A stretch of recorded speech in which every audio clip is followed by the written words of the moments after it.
This isn't about politics. This isn't about the First Amendment. This is about our faith. This is about what does the Bible say to us.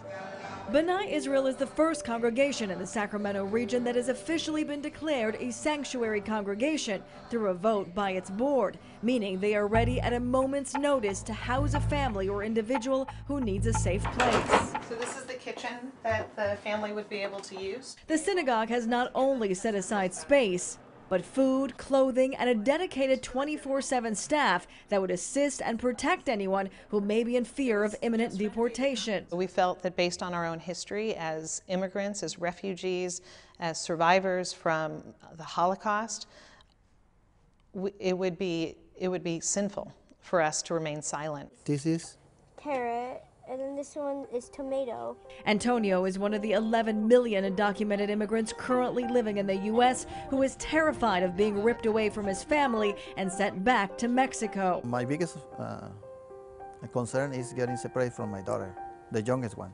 Antonio applied for his green card in 1997 and says 20 years later, he's still waiting for an interview. We know we are at risk every single day.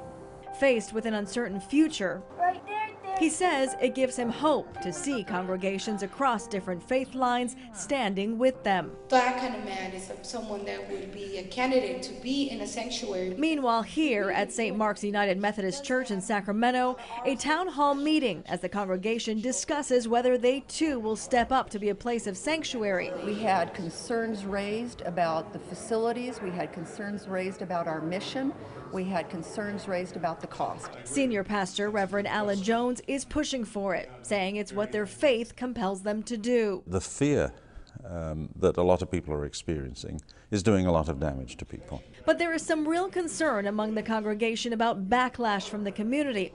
And the big question, are houses of worship protected? Just because you have a conscientious view of things, it doesn't give you protection from violating the law. Former federal prosecutor attorney Don Heller says there is a federal law that prohibits anyone from knowingly harboring an undocumented immigrant in any place, and that federal agents with a judicial warrant can make arrests regardless of whether they're at a house of worship. Is this a risky thing to do?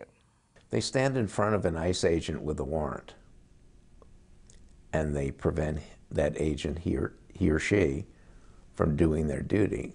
They're obstructing justice. What could they face? 5 years in federal prison. In 2011, according to a memo issued by ICE under President Obama, immigration enforcement wouldn't happen in churches and other sensitive locations such as schools unless absolutely necessary. Are you worried at all about the legal consequences here? We want to support the rule of law.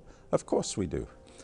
At the same time, if the rule of law is creating an unjust or an uncaring or a very inappropriate, fearful, violent situation, then we can't support it. Congregations like B'nai Israel and St. Mark say they will be vetting families who seek refuge to make sure they don't have a criminal background.